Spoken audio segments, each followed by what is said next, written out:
Hi everyone, I'm Sol Adiloa. So the article I wrote is entitled "Here's Why Makeup is Optional is the Biggest Lie Ever Told to Every Woman." I had a number of people ask me whether or not I use that title as clickbait to just get people to click on it or if I was just trying to be offensive. And the answer is no to both of those statements. I didn't write it for clickbait and I did not write it to be offensive. Like any entrepreneur that produces content, I do check the title with SEO references just to make sure it makes sense. The title makes sense given what I'm talking about.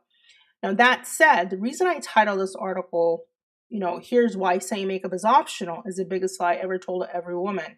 The reason I use that title is because in our societies, especially Western societies, we have evolved to believe that clothing is required. When you think about the basic needs of human beings, it's food, water, and shelter. Clothing is on the list, but it's not the top three. And so, what has happened is socially, not wearing clothes is perceived as being deviant. So, showing up with no clothes is perceived as deviant behavior. And as human beings and as social beings, we don't want to be deviant or to be bad apples in the group. So, we wear clothes. So much so that as societies, and especially Western societies, we've evolved in such a way that we have different kinds of clothes depending on the occasions that we're going to.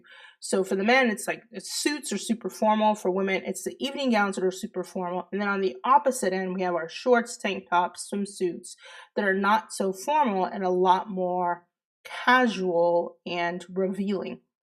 So there's a range. So in the same way that we've evolved as societies and seeing just a range of options in terms of being able to use clothes, I really want women to be able to evolve in the same way of being able to use makeup as tools and seeing that there is a range in how you can use makeup as an option to support how you show up. In my business, and I've been coaching women to be great leaders, competent, confident, credible leaders for over 10 years. Over again, what I see is women that are getting passed over for opportunities because, especially in terms of their managers, they're not sure if this person is ready or they're not sure about their professionalism. Someone might be a little too stylish for the customer base or the vendor base or the supplier base for the company. So they're not necessarily confident that if this individual is the right person to promote into a role, the promotion becomes questionable. 9 times out of 10, it's not because the individual doesn't have the experience or they don't have the knowledge. It's because of their presence. The presence is not powerful enough. It's not commanding enough. It's not pulled together enough. And a lot of the reasons why how we learn about being pulled together or having a presence, a lot of that is influenced by social experiences. So your income, your background, the culture that you come from, those are the biggest influences as to whether or not you will know how to relate to people that are not in your same environment. So if you grew up with a certain level of income, you're going to be exposed to country clubs. If you grew up with a certain level of income, you're going to travel. If you grew up with a certain level of income, your parents or grandparents are going to be part of certain societies or cultural experiences, which will give you exposure to other types of people. When you don't get those experiences and you get into the workplace, it can create a landmine of just social behaviors you're just not aware of. And so when it comes to appearing polished and pulled together, a lot of those knowledge are learned through our social experiences. So makeup is one of those refinement tools that allows us to appear like we're pulled together and polished. More than anything, it is a communication tool. Just like your hairstyle is a communication tool, just like your clothes are communication tools, makeup is a communication tool. For the gentleman, it's the hair. So it's the nose hair, it's the brow hair, it's the mustache. Sorry, it's the mustache, it's the beard, it's the hair in the back of the neck. All of those hairs need to be refined and they need to be groomed and pulled together so that that individual is associated with characteristics of being groomed and pulled together. So that's why I titled the article what I titled it. It's because I want us as societies, as individuals in societies, to be able to see that makeup is a communication tool. It's not about fighting the patriarchy and therefore not wanting to wear makeup. It's not about being a feminist or not being a feminist. I see myself as a feminist, and I know some individuals felt that as feminists, you know, preaching the message of seeing makeup as a tool is definitely in line with the patriarchy. You know, this is not about fighting the patriarchy. Most of my clients are committed. They are 100% committed to achieving their goals. And because they're 100% committed to achieving their goals, they are willing to use whatever tools are available to them to accomplish those goals. And so for those women, makeup is a tool. For the women that want to fight the patriarchy, go for it. So in the article, I present to you two individuals. It's a picture with two individuals. It basically shows you how makeup allows you to have visual impact, how makeup allows you your eyes to pop and your lips to pop, and having that clean surface so that you have one skin tone. The reality of it is we also live in a society where, you know, Instagram and Facebook and all these other social medias, they have their filters. And so as societies and as individuals in societies, we become accustomed to certain level of Photoshop, if you want to call it, or filtering. And so in a lot of ways, makeup is like Photoshop for the human eye. And it's also like, it's like a filter for the human eyes. So see makeup as a tool that it doesn't allow you to look like a Photoshop person in a magazine, but what it does do is it allows you to create clean surfaces and contrast, which give you visual impact. So when to wear makeup? So naturally, if you don't have an important meeting, you don't have anything going on outside of your house, you may not need to wear makeup. So I'm not saying you need to wear makeup 24/7. There are days that I don't wear makeup. But on the days where I need to do a presentation, I have to speak, I have to meet with a client, of course, I put on my makeup because it's also a representation to the individuals that I'm meeting with that I take this meeting serious enough to pull myself together for them. So it's about respect as well. So the situations where it really matters is when you have something really important to say and you really need one focal point, and that's your face. If you need everybody focusing on your face, it's really important that you keep everything below your neck quiet. Create a clean surface so that people can focus on your lips and your eyes, and they can focus on the subtle expressions that are reinforcing your message. The other time it's really important is while you're doing a video or recording or any sort of a media appearance. You're communicating through a third layer filter, so the camera.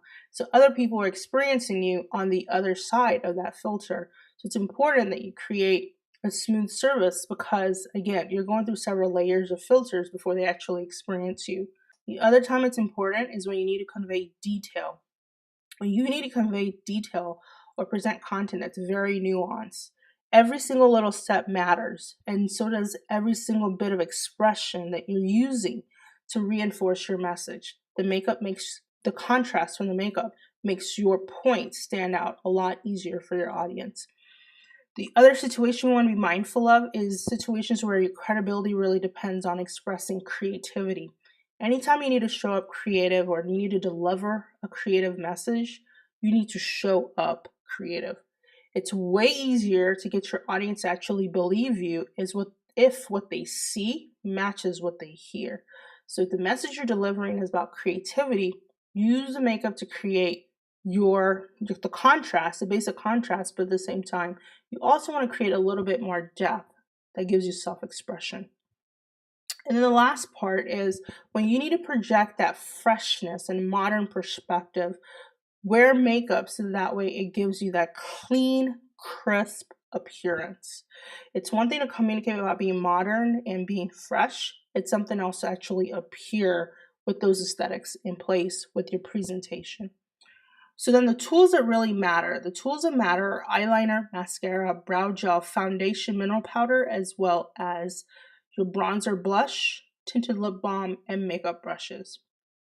So I'm going to talk about a few of those. So with foundation and mineral powder, I think some of these are obvious what they do, especially the liner and the mascara. The foundation and mineral powder, I wanted to point those out because oftentimes what I hear from women is that makeup is really heavy and it makes you look really old, or you feel like you're wearing a huge mask.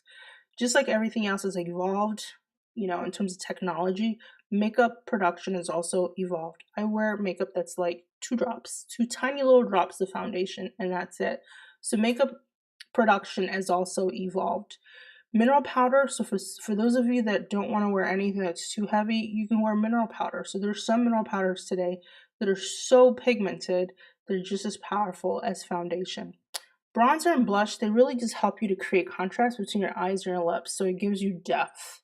And for your onlookers, there is a very, instead of seeing a flat surface, they see dimension with the bronzer and the blush. Tinted lip balm is really all you need. You don't have to wear lipstick, and the reason I say that is not everyone has the time to constantly be reapplying lipstick. If you don't have time to constantly be reapplying, you can always look at matte lipsticks that are longer wear. But if you're concerned about your lips being dry, tinted lip balm, it's really all you need to create just a little bit of contrast. And then the makeup brushes can make or break all your makeup application techniques. Now, I have a masterclass coming up in a few days that there's a link with this video, and there's also a link in the article. Come to the masterclass because I talk a lot more in depth about all of these tools. I think the bigger challenge, especially in writing this article and in researching for it, was that a lot of women in our lifetime spend $200,000 on makeup in a lifetime. And so if we're going to spend that kind of money on makeup, we might as well learn how to use it. So to the extent that we know how to use it, then we actually get some value out of it. I hope this helps in terms of helping you all understand why I wrote the article, what my vision and my purpose is. It's really not to make any woman feel bad, but it is about making sure that you're aware of all the tools that you have available to you as you are pursuing your goals. Like I said earlier, for some women, the desire to pursue their goals 100% and using every tool available to them, it's not in your interest, and that's okay. But for the women that are committed to achieving their goals and they're committed to using whatever tools they can get their hands on, see makeup as a tool that enhances your communication, and at the same time, it boosts your professional presence. It allows you to stand out so that you're memorable, which all helps you to feel confident and appear credible and competent. So that's the article. Let's continue the conversation. Let's be civil about it. It's okay to have differing opinions, but let's be civil and respectful about it. You can post comments below this video, or you can certainly just find me on social media, find me on LinkedIn, and we can continue the conversation that way. So that's it, and I will see you soon. Peace. Bye.